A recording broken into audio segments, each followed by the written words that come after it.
നമസ്കാരം. ശാരീരികവും മാനസികവുമായ നമ്മുടെ ആരോഗ്യ സംരക്ഷണത്തിനും അതേപോലെ തന്നെ ഏത് പ്രായത്തിലുള്ളവരും, കൊച്ചുകുട്ടികളായിക്കോട്ടെ, യുവാക്കളായിക്കോട്ടെ, പ്രായമുള്ളവരായിക്കോട്ടെ, അത്യാവശ്യം ആയോധനക്കലകൾ പഠിച്ചിരിക്കേണ്ടത് ഈ കാലഘട്ടത്തിൽ അത്യന്താപേക്ഷിതമാണ്. അതിനനുയോജ്യമായ ഒരു സ്ഥാപനത്തെയാണ് ലൈവ് ടി വിയുടെ entire media team choice of Kerala എന്ന പ്രോഗ്രാമിലൂടെ ഇന്ന് പരിചയപ്പെടുത്തുന്നത്. കോട്ടയം ജില്ലയിലെ മാഞ്ഞൂരുള്ള ഒക്കിനാവ കൈഹോ ജുഹു കരാട്ടെ സ്കൂൾ. അപ്പോൾ അത്യാവശ്യം കാര്യങ്ങളൊക്കെ ഒന്ന് മനസ്സിലാക്കണം. എനിക്കും ചില മുറകളൊക്കെ പഠിക്കാനുണ്ട്. പഠിപ്പിക്കണ്ടേ? കമാൺ.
നമസ്കാരം.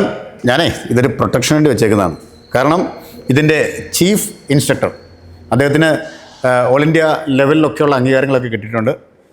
ഈ സ്ഥാപനത്തിൻ്റെ എല്ലാമായ പ്രിയപ്പെട്ട അജിത് സാറാണ് എന്നോട്. ഇപ്പോൾ സാർ നമസ്കാരം. നമസ്കാരം സാർ. നോക്കുമ്പോൾ എനിക്കൊരു പേടി.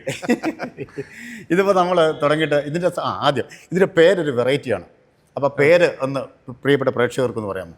നമ്മുടെ കരാട്ടെ സ്കൂളിൻ്റെ പേര് ഒക്കിനാവ കൈഹോ ജുക്കു ഷിറ്റോറിയു കരാട്ടെ സ്കൂള്. ഇതൊരു ജാപ്പനീസ് പേരാണ്, അതുകൊണ്ടാണ് കുറച്ച് പ്രൊനൗൺസിയേഷൻ ഇത്തിരി ബുദ്ധിമുട്ട്. കാര്യം ഞാൻ തുടക്കത്തിൽ പറഞ്ഞ എന്തെങ്കിലും തെറ്റുണ്ടെങ്കിൽ സാറ് പറഞ്ഞത് സ്വീകരിച്ചാൽ മതി. അതാണ് തുടക്കത്തിൽ പറഞ്ഞാൽ വളരെ കറക്റ്റാണ്.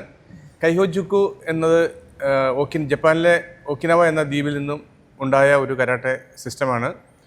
കരാട്ടയുടെ ജന്മസ്ഥലം തന്നെ ഒക്കിനാവയാണ്. ജപ്പാനിലെ ഒക്കിനാവ എന്ന ദ്വീപാണ്. അവിടെ നിന്നാണ് ഞങ്ങളുടെ കരാട്ടെ സ്കൂളിൻ്റെ ജനനം. അവിടെയാണ് ഞങ്ങളുടെ കരാട്ടെ സ്കൂളിൻ്റെ ഹെഡ് ഓഫീസ്. ഷിറ്റോറി എന്ന് പറഞ്ഞ ഒരു കരാട്ടെ ശൈലിയാണ് ഞങ്ങൾ ഫോളോ ചെയ്യുന്നത്. അതേപോലെ തന്നെ നമുക്ക് ഏത് പ്രായത്തിലുള്ള ആളുകൾക്ക് ഇത് പഠിക്കാൻ പറ്റുമോ? തീർച്ചയായിട്ടും. ഇതിനൊരു പ്രായപരിധിയോ ലിമിറ്റോ അല്ലെങ്കിൽ തുടങ്ങുന്നതിന് ഇത് ഇത്ര ഒരു പ്രായം വേണമെന്നൊന്നുമില്ല. ഒരു 3 വയസ്സ് മുതലൊക്കെ നമുക്ക് കുട്ടികളെ തീർച്ചയായിട്ടും പഠിപ്പിക്കുന്നത്. ഇവിടെ ഞങ്ങളുടെ കരാട്ടെ സ്കൂളിൽ 50-60 വയസ്സായ ആളുകളൊക്കെ ഉണ്ട്. സ്ത്രീ പുരുഷ ഭേദമന്യേ എല്ലാവർക്കും പരീക്ഷ. ഇത് പ്രധാനമായിട്ടും ഒരു സെൽഫ് ഡിഫെൻസ് മാത്രമല്ല, നമ്മുടെ ആരോഗ്യ സംരക്ഷണത്തിനും കൂടെ, പ്രത്യേകിച്ച് നമ്മുടെ ജീവിതശൈലി രോഗങ്ങളിൽ നിന്നൊക്കെ നമുക്ക് മാറ്റി നിൽക്കുവാനായിട്ട് കരാട്ടെ പരിശീലനം, അതിനകത്ത് വ്യായാമ മുറകളും ഒക്കെ നമുക്ക് സാധിക്കും. അതോടൊപ്പം തന്നെ മനസ്സിനെ ശാന്തമാക്കി നിർത്തുവാനുള്ള ഒരു ടെൻഷൻ ഫ്രീ ആക്കാൻ പറ്റും അല്ലേ? മനസ്സിന് സമാധാനമായ ജീവിതമാണ് നമ്മളെല്ലാം ആഗ്രഹിക്കുന്നത്. അപ്പോൾ അതിനൊരു വളരെ ജീവിതത്തിൻ്റെ ഭാഗമാക്കി കൊണ്ടു നടക്കാൻ പറ്റുന്ന ഒരു സാധനമാണ് കരാട്ടെ എന്ന ആയോധനകല. അത് കരാട്ടെ മാത്രമല്ല, എല്ലാ ആയോധനകളിലും അങ്ങനെ തന്നെയാണെന്ന് വിശ്വസിക്കുന്നത്. ശരിക്കും സാർ പറഞ്ഞു വരുന്നത് ഇപ്പോൾ ശരിക്കും മെഡിസിൻ ആണ് ആളുകൾക്ക്. തീർച്ചയായിട്ടും ഒരു മെഡിസിൻ തന്നെയാണ് കരാട്ടെ എന്ന് പറയുന്നത്.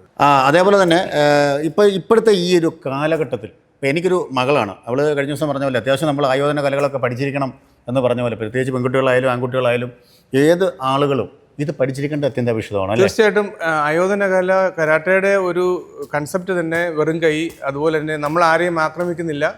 കരാട്ടയുടെ എല്ലാ മൂവ്മെൻറ്റ്സുകളും ഡിഫെൻഡോടുകൂടിയാണ് സ്റ്റാർട്ട് ചെയ്യുന്നത്. അതിനർത്ഥം നമ്മൾ ആരെയും ആക്രമിക്കുന്നില്ല. നമ്മളെ ആരെങ്കിലും ആക്രമിക്കാൻ വരുമ്പോൾ അതിനെ ഡിഫെൻഡ് ചെയ്യുക എന്നുള്ള സിസ്റ്റമാണ് ഉദ്ദേശിക്കുന്നത്. അപ്പോൾ എല്ലാവരും കരാട്ടെ പോലുള്ള ആയുധങ്ങൾ പഠിച്ചു കഴിഞ്ഞാൽ ഇവിടെ അക്രമം എന്ന സംഭവം ഉണ്ടാവുന്നില്ല. അതുകൊണ്ടാണ് ഏറ്റവും പീസ്ഫുൾ കൺട്രി ആയിട്ട് ജപ്പാൻ ഇന്ന് ലോകത്തിൽ നിൽക്കുന്നത്. ഒരു മനോഹരമായ കൺട്രിയാണ്, പീസ്ഫുൾ കൺട്രിയാണ്. അവിടുത്തെ ജനങ്ങളെല്ലാം വളരെ ഹാർഡ് വർക്കിംഗ് ആണ്, അങ്ങേയറ്റം ഡൗൺ ടു എർത്ത് ആണ്. ഞാൻ ഒരുപാട് പ്രാവശ്യം ജപ്പാനിൽ പോയിട്ടുണ്ട്. ശരി. അപ്പോൾ നമുക്കതൊക്കെ നമ്മുടെ കൾച്ചറിലും കൊണ്ടുവരാൻ സാധിക്കുന്ന ഒരു കാര്യമാണ് കരാട്ടെ പോലുള്ള ആയോധനകളുടെ പരിശീലനത്തിലൂടെ. നമ്മൾ വിഷയത്തിൽ നിന്ന് പോയി നമ്മളിപ്പോൾ എൻ്റെ ആവശ്യകതയാണ് പറഞ്ഞത്. ഇപ്പോഴത്തെ ഒരു കാലഘട്ടത്തിൽ അത്യന്താപേക്ഷിതമാണ്. തീർച്ചയായിട്ടും നമ്മുടെ ചുറ്റിനും, നമ്മുടെ വീടിൻ്റെ മുറ്റത്ത് വരെ പ്രത്യേകിച്ച് മയക്കുമരുന്നുകൾ എത്തി നിൽക്കുന്ന സാഹചര്യമാണ്. അതെ അതെ അതെ അതെ. പിന്നെ തന്നെയല്ല, എനിക്ക് 2 പെൺകുട്ടികളുള്ളത്. അവരെല്ലാം കരാട്ടെ 3 വയസ്സിലും 2.5 വയസ്സിലൊക്കെ പരിശീലിക്കാൻ തുടങ്ങിയതാണ്. ഇപ്പോഴും പരിശീലിച്ചുകൊണ്ടിരിക്കുകയാണ്. അപ്പോൾ ഇതൊരു ജീവിതത്തിൻ്റെ ഭാഗമാക്കി തന്നെ നമുക്ക് കൊണ്ടുപോകണം. പ്രത്യേകിച്ച് ഒരു സിസ്റ്റമാറ്റിക്കായ ജീവിതം ഉണ്ടാക്കിയെടുക്കുന്നതിനും നമ്മുടെ ചുറ്റുപാടുമുള്ള തിന്മകളെ ചെറുക്കുന്നതിനൊക്കെ നമ്മുടെ സ്വയം രക്ഷയ്ക്കൊക്കെ ഇപ്പോൾ നമ്മുടെ മക്കളൊക്കെ വിദേശത്തേക്കും ഒക്കെ പഠനത്തിനും ജോലിക്കും ഒക്കെ ആയിട്ട് പോകുന്നൊരു സാഹചര്യമുള്ളത്. അപ്പോൾ ആ സമയത്ത് അവരുടെ ഒരു സെൽഫ് ഡിഫൻസ് അല്ലേ? ഡിഫൻസാണ് കരാട്ടെ എന്ന് പറഞ്ഞാൽ. നമുക്ക് ഇവിടെ എത്ര മണി മുതലാണ് ക്ലാസ്? അതിൻ്റെ ബാച്ചിൻ്റെ സമയം ഇവിടെ എങ്ങനെയാണ്? നമുക്കിപ്പോൾ ബുധൻ, വ്യാഴം, വെള്ളി, ശനി, ഞായർ ദിവസങ്ങളിലാണ് ക്ലാസ് ഉള്ളത്. ശനി ഞായറും രാവിലെ മുതൽ വൈകുന്നേരം വരെ 4-5 ബാച്ചുകളായിട്ട് കുട്ടികൾ വരുന്നുണ്ട്.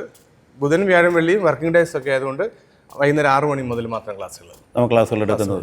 നമുക്ക് എത്ര നാളാണ് ക്ലാസ്സിൻ്റെ ടൈം? അങ്ങനെ വല്ലതും ഉണ്ടോ ഇതിന്? ഇവിടെ 1.5 മണിക്കൂറിൻ്റെ ക്ലാസ്സുകളാണ് നടക്കുന്നത്. അല്ല, ഒരാളിപ്പോൾ ഞാനിപ്പോൾ ഇവിടെ ചേർന്ന് കഴിഞ്ഞാൽ 1.5 മണിക്കൂറത്തെ ക്ലാസ് ഇന്ന് കഴിഞ്ഞു, അത് എത്ര നാൾ പഠിക്കണം അങ്ങനെ വല്ലതും ഉണ്ടോ? നമുക്ക് പറ്റുന്നത്രയും സമയം പ്രാക്ടീസ് ചെയ്യാം. അതുപോലെ തന്നെ ചില കുട്ടികൾ 2 ക്ലാസ്, 3 ബാച്ച്, 4 ബാച്ചും ഒക്കെ എടുക്കുന്ന കുട്ടികളുണ്ട്, അവരുടെ ഇഷ്ടം പോലെ.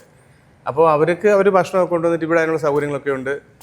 അവരങ്ങനെ പല ബാച്ചുകൾ പ്രാക്ടീസ് ചെയ്യും, എൻജോയ് ചെയ്യും. പിന്നെ കരാട്ടെ മത്സരങ്ങളിലേക്ക് വേണ്ടിയിട്ടുള്ള പ്രത്യേകം ട്രെയിനിങ്ങൾ ഞങ്ങൾ കൊടുക്കുന്നുണ്ട്. ശരി, അതൊക്കെ ഭയങ്കര രസമാണ്.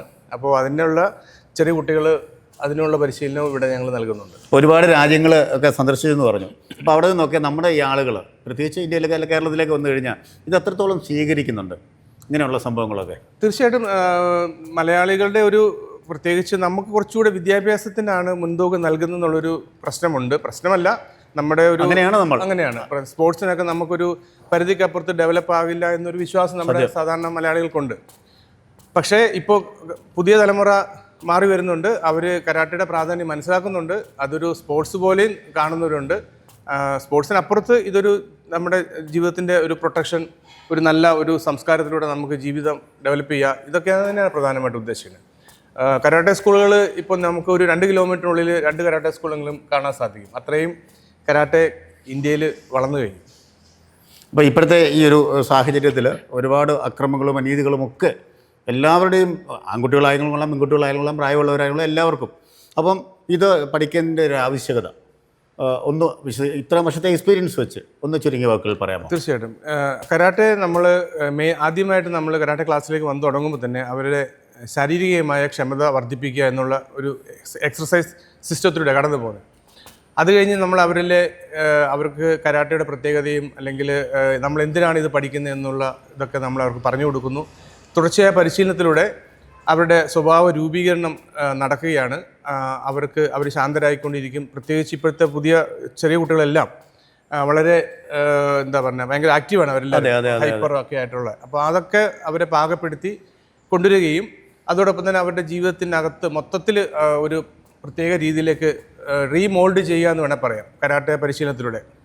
അതിലൂടെ അവരുടെ ലൈഫ് മുഴുവൻ, ത്രൂ ഔട്ട് ലൈഫ് ഒരു സിസ്റ്റമാറ്റിക് ആയിട്ട് നമുക്ക് കൊണ്ടുപോകാൻ സാധിക്കും.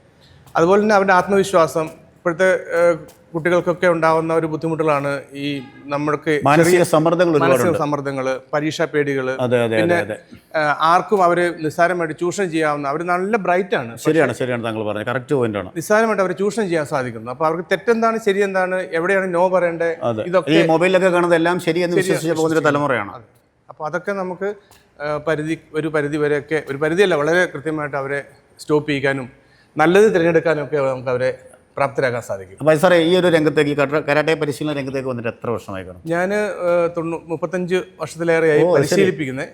Big salute. Thank you. അതുപോലെ തന്നെ ചീഫ് ഇൻസ്ട്രക്ടർ ഓഫ് ഇന്ത്യ, അതൊരു പദവിയാണ് അല്ലേ? അതെങ്ങനെയാണ്? അത് കുറേ നാളുകളായിട്ടുള്ള ഒരു പരിശ്രമത്തിന്റെ ഭാഗമായിട്ട് ജപ്പാനിൽ തരുന്ന ഒരു ഇതാണ്. ശരി. അപ്പോൾ ഈ സ്കൂളിൻ്റെ, കൈഹോജുക്കു കരാട്ടെ സ്കൂളിൻ്റെ ഇന്ത്യൻ ചീഫായിട്ട് തന്നെ അവർ എന്നെ 5-6 വർഷത്തോളം വെയിറ്റ് ചെയ്ത് എൻ്റെ പരിശീലിക്കുന്ന രീതികളും ഒക്കെ കണ്ടതിന് ശേഷം നമുക്ക് തരുന്ന ഒരു പദവിയാണ്. അപ്പം കരാട്ടെ രംഗത്തെ പുലിയോടാണ് ഞാൻ ഇത്ര നേരം സംസാരിച്ചത്, മനസ്സിലായില്ലേ? അതുപോലെ ഷിഹാൻ എന്ന് പറഞ്ഞ ടൈറ്റിലാണ് നിലവിൽ എനിക്കുള്ളത്. അത് ജപ്പാനിൽ നിന്നാണ് തന്നിരിക്കുന്നത്. റെഡ് ബ്ലാക്ക് ബെൽറ്റ് അതുക്കും മേലെയാണല്ലേ? അല്ല, റെഡ് ബെൽറ്റുകൾ കരാത്തയുടെ പല ബെൽറ്റുകൾക്ക് ശേഷം വരുന്ന ഒരു ബെൽറ്റാണ്. ഇപ്പം ഞാൻ ഷിഹാൻ എന്ന ടൈറ്റിലാണ്. റെഡ് ബെൽറ്റിലേക്ക് എത്തണമെങ്കിൽ ഇനി ഒരുപാട് ദൂരമുണ്ട്. അത് ശരി. അപ്പോൾ എത്തും കാര്യം, ആ കോൺഫിഡൻറ്റ് താങ്കളുടെ മുഖത്തും. Thank you. അപ്പോൾ എന്തായാലും കരാട്ടയെക്കുറിച്ച് കൂടുതൽ കാര്യങ്ങൾ പറഞ്ഞ് മനസ്സിലാക്കി തന്നു. ഒരുപാട് കുട്ടികൾ ഇവിടേക്ക് വരണം. കാര്യം ഇവർക്കെല്ലാം ആവശ്യമാണ്, കുട്ടികൾക്കും മുതിർന്നവർക്കും ഏത് പ്രായക്കാർക്കും അത്യന്താപേക്ഷിതമാണ് ഇന്നൊരു സെൽഫ് ഡിഫെൻസ് എന്നുള്ളത്.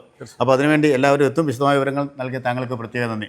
Thank you. അപ്പോൾ ഞാൻ നേരത്തെ പറഞ്ഞ പോലെ നമ്മുടെ ആരോഗ്യ സംരക്ഷണത്തിന് പുറമെ മാനസികമായ നമുക്കൊരു ധൈര്യം തരുന്നതിനും അതേപോലെ തന്നെ ഏത് പ്രായക്കാർക്കും ഒരു സെൽഫ് ഡിഫെൻസ് പ്രത്യേകിച്ച് കുട്ടികളോട് എനിക്ക് പറയാനുള്ളത് ഈ മൊബൈൽ അഡിക്ഷനൊക്കെ അതിൽ നിന്നൊക്കെ ഒരു മാറ്റം വരണമെന്നുണ്ടെങ്കിൽ ദാ ഇദ്ദേഹത്തെ വിളിക്കൂ, ഇവിടെ വന്ന് പഠിക്കൂ. മനോഹരമായ മറ്റൊരു എപ്പിസോഡിൽ കണ്ടുമുട്ടാം. ഒരു കരാട്ടെ ലെജൻഡിനും പ്രിയപ്പെട്ട ക്യാമറാമാൻ റജോയ് പറവൂറിനും എൻറ്റയർ മീഡിയ ടീമിനൊപ്പം signing off Shiyad Changanassery. Who's.